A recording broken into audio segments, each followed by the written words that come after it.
Welcome back मेरे दोस्तों। इस लेक्चर का दूसरा हिस्सा आपके लिए हाजिर है। हम डायरेक्टली बात की तरफ आते हैं, मेन बात की तरफ, क्योंकि टाइम हमारे पास कम है और बहुत सा जो है चीज़ें समझाने वाली बहुत सी ज़्यादा है। डोमिनेंट में ऑलरेडी आपको समझा चुका हूँ। डोमिनेंट वो जीन है जो जब भी आपके किसी बर्ड में किसी एक क्रोमोसोम के ऊपर होगी तो वो आपको विजुअली वो बर्ड नज़र आएगा, ठीक है। और डोमिनेंट का कभी स्प्लिट नहीं हो सकता। रिसेसिव जीन के ऊपर हम आते हैं। रिसेसिव जीन बेसिकली डोमिनेंट का बिल्कुल ऑपोजिट होती है, बिल्कुल ऑपोजिट। जिस तरह डोमिनेंट के 3 पॉइंट थे उसी तरह रिसेसिव के भी अब आपको 3 पॉइंट्स में आपको मैं समझाऊंगा और उसके साथ छोटी सी एग्जांपल भी दूंगा। जो रिसेसिव जीन होती है, याद रखिएगा, एक ब्लू एक रिसेसिव जीन है, ठीक है।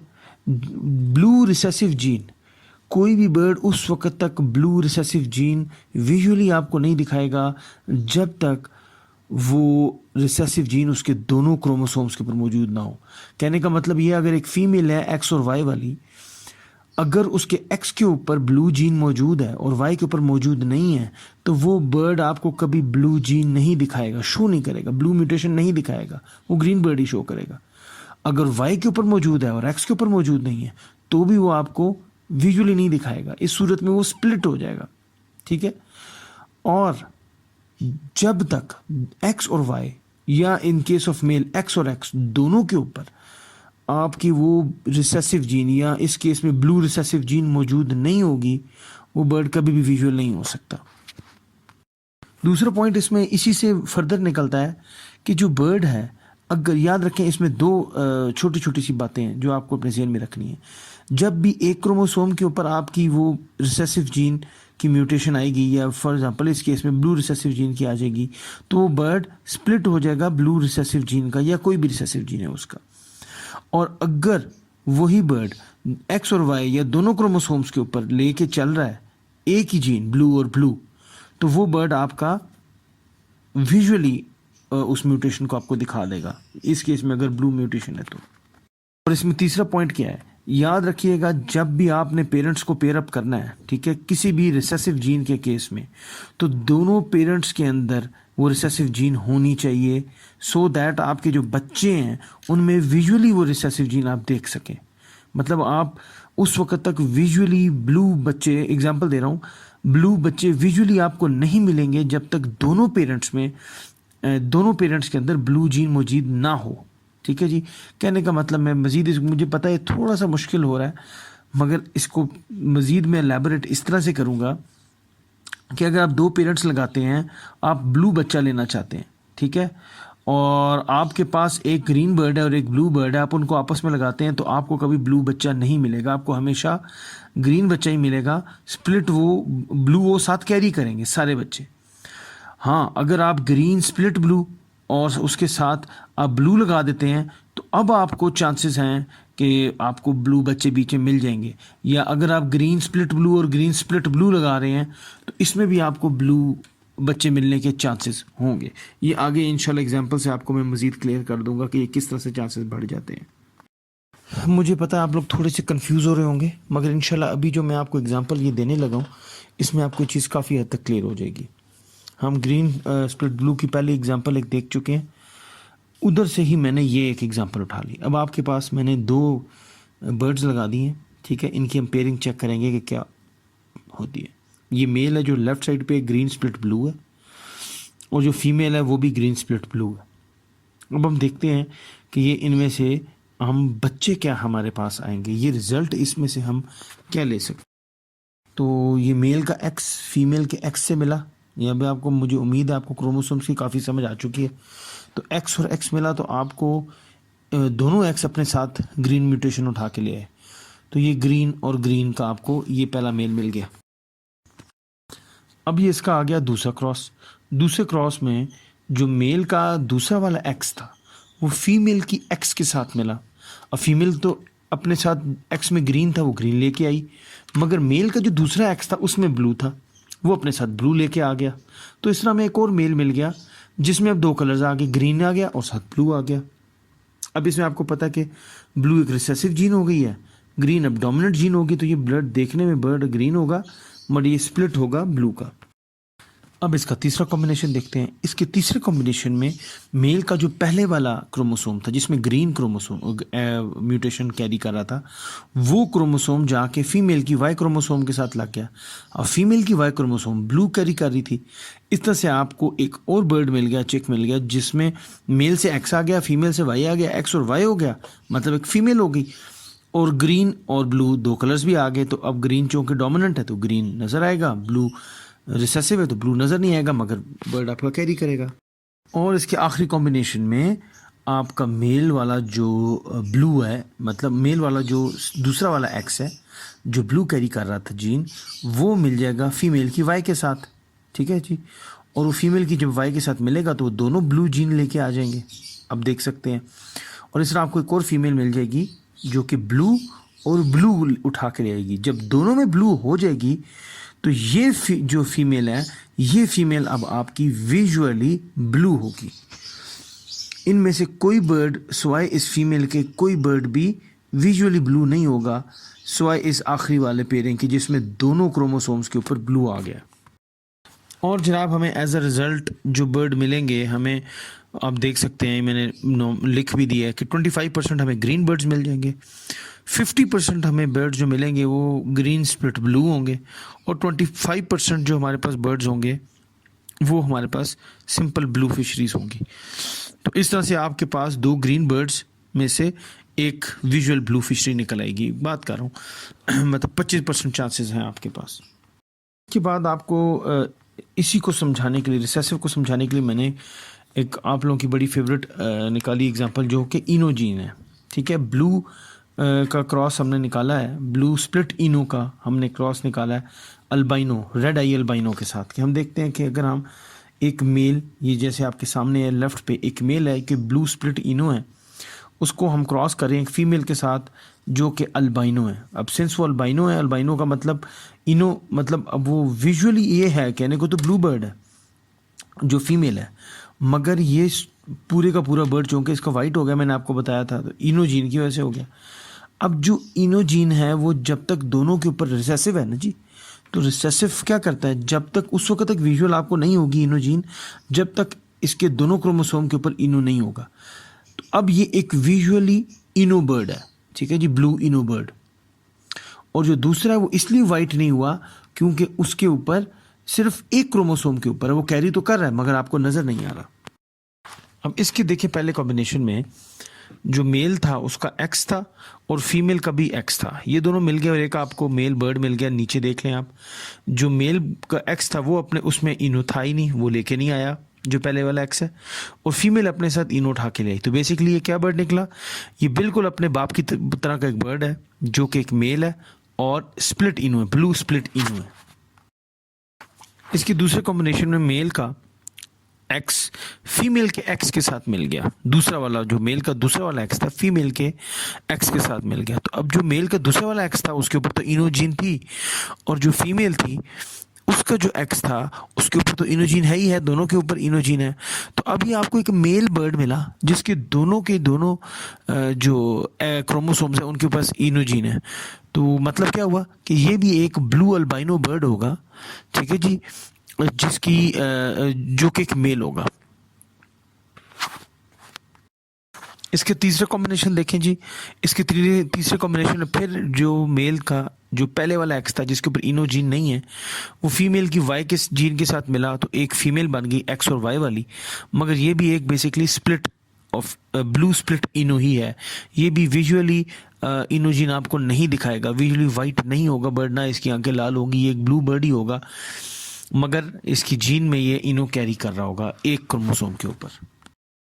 And last but not the least, male का जो दूसरा वाला एक्स था जो इनोजीन कैरी कर रहा था वो मिलेगा फीमेल की वाई के साथ, फीमेल के तो दोनों के दोनों क्रोमोसोम से इनो है।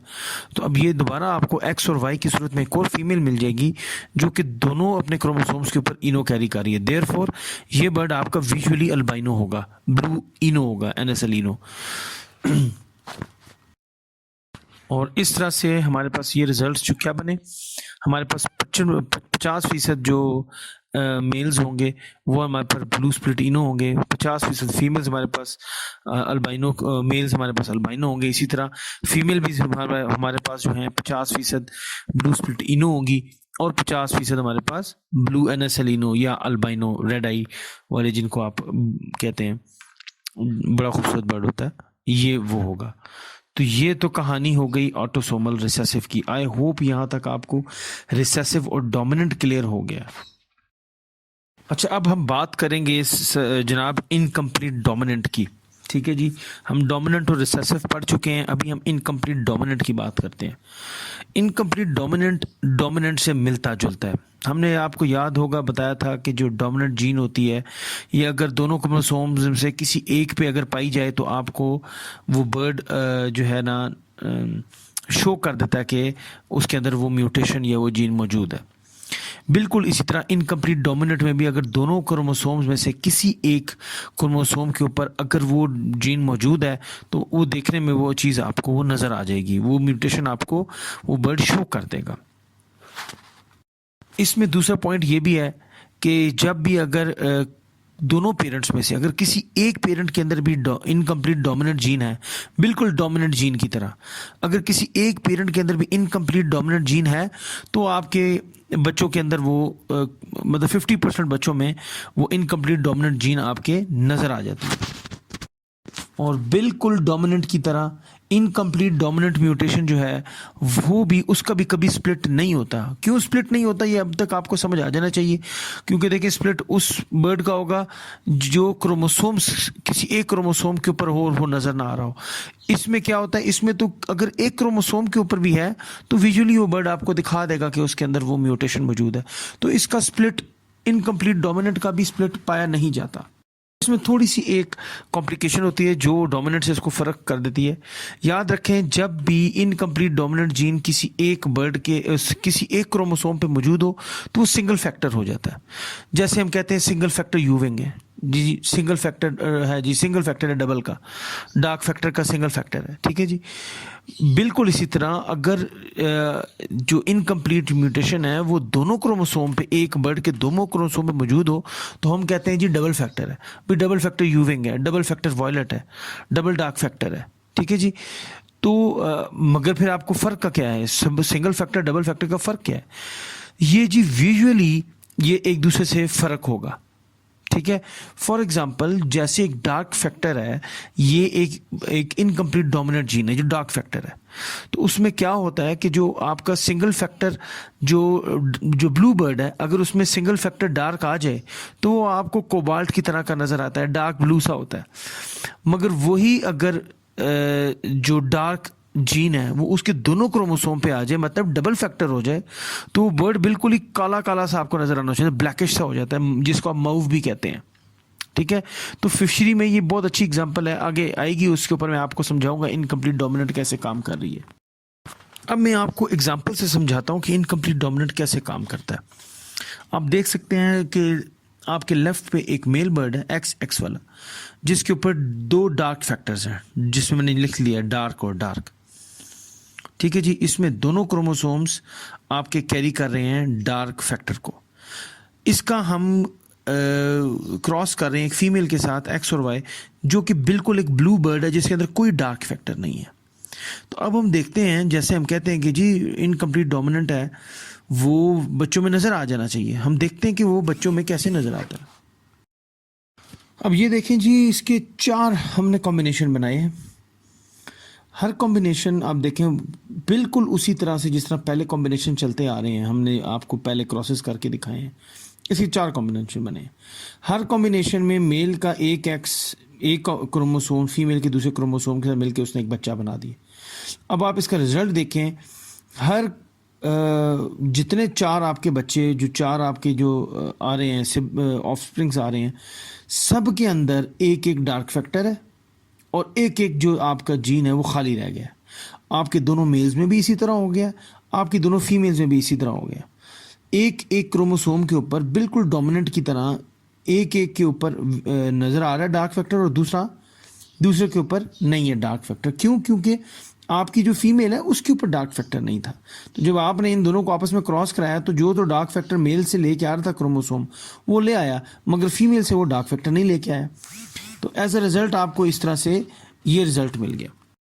अब बात ये है कि जब ये सारे जो बच्चे हैं इनके ऊपर सबके एक एक क्रोमोसोम के ऊपर है, अब है तो ये इनकम्प्लीट डोमिनेंट, मगर ये जो बर्ड हैं ये सारे सिंगल फैक्टर हैं डार्क के। ब्लू बर्ड के अंदर सिंगल फैक्टर आ गया डार्क का। जो मेल बाप था उसमें डबल फैक्टर थे, डार्क, 2 डार्क फैक्टर थे। तो हमें कुछ इस किस्म का बर्ड मिल जाएगा, ये जो अभी नई तस्वीर मैंने डाली है। ना ये बिल्कुल डार्क काले रंग का मऊव का होगा, ना ये बिल्कुल लाइट ब्लू कलर का होगा, ये दरमियान सा डार्क शेड ब्लू का आ जाएगा। ये बेसिकली आपके के सारे बच्चे 100% single factor dark blue, dark के ब्लू के हो जाएंगे, जिनको हम डी ब्लू भी कहते हैं या हम कोबाल्ट भी कहते हैं, इन बर्ड्स को कोबाल्ट फिशरी भी बोलते हैं। तो इस तरह से जब भी आपकी इनकम्प्लीट डोमिनेंट किसी बर्ड के अंदर सिंगल फैक्टर में आएगी, ठीक है जी, और डबल फैक्टर में आएगी, तो उसमें एक फ़र्क वाज़े ज़रूर होगा। मतलब ये आपको बताएगा कि यार ये सिंगल फैक्टर बर्ड है और ये डबल फैक्टर बर्ड है, आपको विजुअली देखने में नज़र आएगा। मगर दोनों केसेस में, चाहे वो एक क्रोमोसोम पे हो चाहे वो दोनों क्रोमोसोम पे हो, वो फैक्टर आपको, वो फैक्टर कह लें या आप वो म्यूटेशन है, वो आपको नज़र विजुअली ज़रूर आएगी। इस लिहाज से ये डोमिनेंट के करीब तर हो जाती है।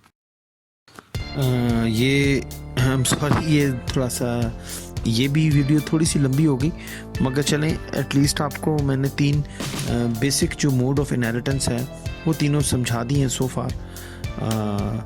आखिरी एक रह गई है जिसको हम ऑटोसोमल रिसेसिव कहते हैं, वो थोड़ी सी मज़ीद मतलब उस पर थोड़ा सा वो गौर तलब है, मुश्किल है थोड़ी सी समझने में, इसलिए मैंने उसको बिल्कुल उसका पोर्शन अलहदा से आखिरी पोर्शन में रखा है ताकि वो आपको समझने में आसानी हो और आप उसको रिलेट कर सकें अपनी वर्किंग के साथ, क्योंकि उसमें ऑफलाइन भी आ जाता है।